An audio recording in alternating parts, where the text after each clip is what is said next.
Nabi Idris adalah salah satu nabi yang disebutkan dalam Al-Quran, meskipun kisahnya tidak dijelaskan secara rinci.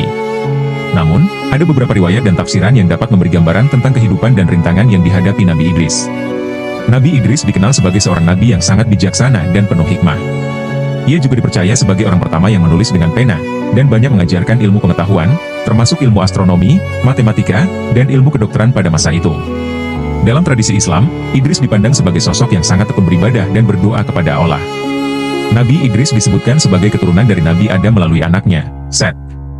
Ia dikenal sebagai seorang nabi yang pertama kali diberi wahyu untuk menyebarkan ajaran tauhid dan keesaan Allah. Nabi Idris menjalankan tugasnya dengan penuh ketekunan, mengajarkan umatnya untuk beribadah kepada Allah dan menjauhi kemusyrikan. Salah satu keistimewaan Nabi Idris adalah bahwa ia diangkat oleh Allah ke langit dalam keadaan hidup, tanpa melalui kematian, sebagai penghargaan atas ketakwaannya.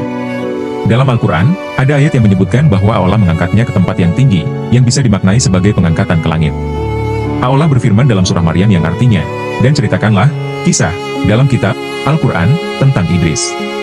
Sesungguhnya ia adalah seorang yang sangat benar dan seorang nabi. Dan kami telah mengangkatnya ke tempat yang tinggi. Walaupun kisah Nabi Idris tidak terlalu panjang dijelaskan dalam Al-Quran, ada beberapa tantangan yang ia hadapi dalam menjalankan tugasnya sebagai nabi.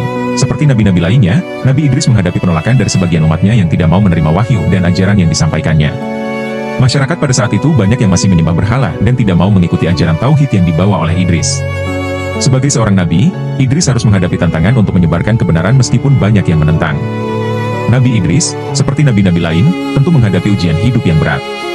Tidak hanya dari segi penolakan terhadap ajarannya, namun juga dalam hal kesulitan hidup yang harus dijalaninya sebagai seorang yang berdakwah. Namun, ia tetap sabar dan terus berjuang. Nabi Idris dikenal juga sebagai seorang yang mengajarkan banyak ilmu pengetahuan. Ia menghadapi tantangan untuk mengajarkan hal-hal yang baru dan mungkin sulit dipahami oleh umat pada zaman itu. Pengenalan tentang tulisan, ilmu astronomi, dan pengajaran lainnya mungkin mendapatkan tentangan dari sebagian masyarakat yang tidak terbiasa dengan hal tersebut. Beberapa riwayat menyebutkan bahwa Nabi Idris juga menghadapi tantangan dari penguasa atau pemimpin masyarakat yang zalim. Pemimpin-pemimpin ini tidak hanya menolak ajaran tauhid, tetapi juga memerintah dengan cara yang menindas umatnya, sehingga Nabi Idris harus berjuang menghadapi ketidakadilan tersebut. Akhirnya, Allah mengangkat Nabi Idris ke langit dalam keadaan hidup, sebagai bentuk penghargaan atas kesungguhannya dalam berdakwah. Ini juga menjadikannya sebagai salah satu dari sedikit nabi yang tidak mengalami kematian seperti manusia pada umumnya. Hal ini menunjukkan kedekatannya dengan Allah dan tingginya derajatnya di sisinya. Kisah Nabi Idris mengajarkan kita pentingnya ketekunan dalam kebaikan dan dakwah, serta bagaimana ilmu pengetahuan dan ketaatan kepada Allah dapat mengangkat derajat seseorang.